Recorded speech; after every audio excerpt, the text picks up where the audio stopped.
यहाँ बंगाल में हर एक स्टेशन बाजार बन चुका है।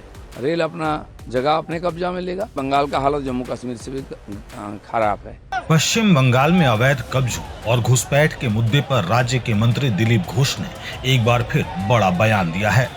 मीडिया से बातचीत करते हुए दिलीप घोष ने कहा कि बंगाल की स्थिति जम्मू कश्मीर से भी बदतर हो चुकी थी, लेकिन अब नई सरकार इसे बदलने के लिए लगातार कार्रवाई कर रही है। दिलीप घोष ने कहा, हम हर बार कहते हैं कि बंगाल की हालत जम्मू कश्मीर से भी खराब हो गई थी। हमें यह नहीं भूलना चाहिए कि यहाँ की सरकार और संस्कृति बदल दी गई थी। घुसपैठियों को बसाना बंगाल की संस्कृति नहीं है।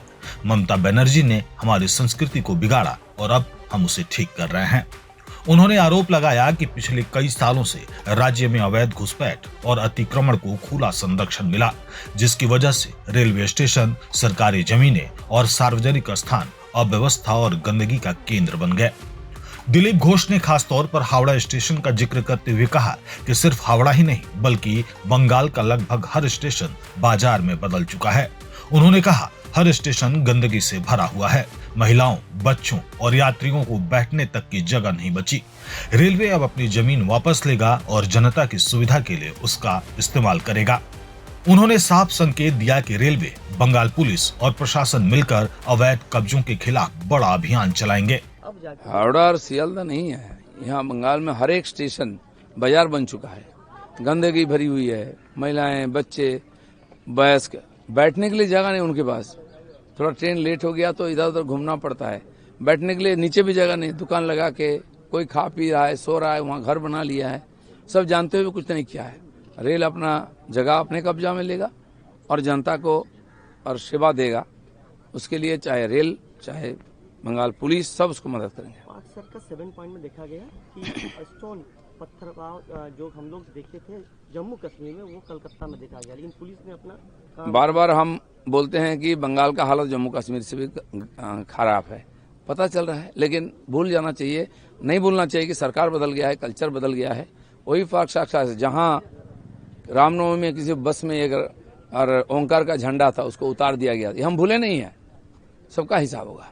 और ममता बनर्जी कल सोशल मीडिया पे ट्वीट कर रही हैं, वो बता रही है ये कल्चर बंगाल का कल्चर नहीं है। जिस तरह से हॉकर को, घरों को तोड़ा जा रहा है, बंगाल का कल्चर है क्या? जहाँ कहाँ बाजार लगा देना, लोगों को, घुसपैठियों को बैठा देना, उन्होंने कल्चर को खराब किया है। इसको सुधार रहे हैं। 8वां वेतन लगने वाला, थोड़ा समय नहीं, 8वां वेतन को लेकर केंद्र सरकार आज चर्चा करेगी और 8वां वेतन लगने वाला। अब बंगाल में 7वां वेतन चल रहा है, क्या आप हमने जो वादा किया है सबको निभाएंगे। अभी सरकार की माली हालत ठीक नहीं है। माननीय मुख्यमंत्री केंद्र सरकार के हर दफ्तर से बातचीत कर रहे हैं। हमारी भी बात हुई थी उस समय। तो जैसे जैसे वहाँ से सिग्नल मिलेगा, सारा के सारा वादा हम निभाएंगे। अभी तो फिलहाल जो नौकरी का पोस्टिंग पेंडिंग है, जो उसे भी चालू हो जाएगा। जो महिलाओं की और युवाओं की जो भत्ता की घोषणा हुई, वो भी चालू हो जाएगा। और जी राम जी का जो 125 दिन का काम है, वो 1 जून से काम शुरू हो जाएगा। तो लगातार सब जगह में पैसा चाहिए। जहां तक फंड परमिट करेगा, सब काम धीरे धीरे शुरू हो जाएगा। हर विषय चर्चा होगा, जो जरूरी विषय है। जैसे जैसे निर्णय होगा आप लोगों को बता देंगे। विधाननगर में होगा और साथ ही साथ कई जिलों में फेक ओरिजिनल आधार कार्ड मिल रहा है, पैन कार्ड मिल रहा है, गवर्नमेंट का लैंड का, जमीन का कागज मिल रहा है। कई जगह टीएमसी ऑफिस से आधार कार्ड, वोटर कार्ड मिला है बंच में। इसलिए हमारे कार्यकर्ता छापा मार रहे थे टीएमसी का ऑफिस में। ऑफिस कब्जा करने का हमारी कोई उद्देश्य नहीं है।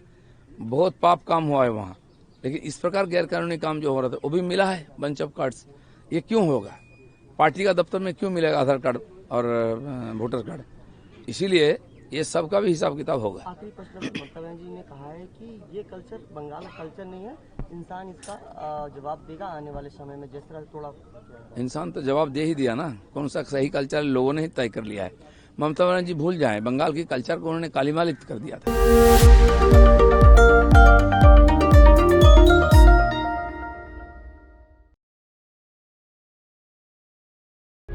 प्रभातखबर.com, विश्वास वही, रफ्तार नहीं।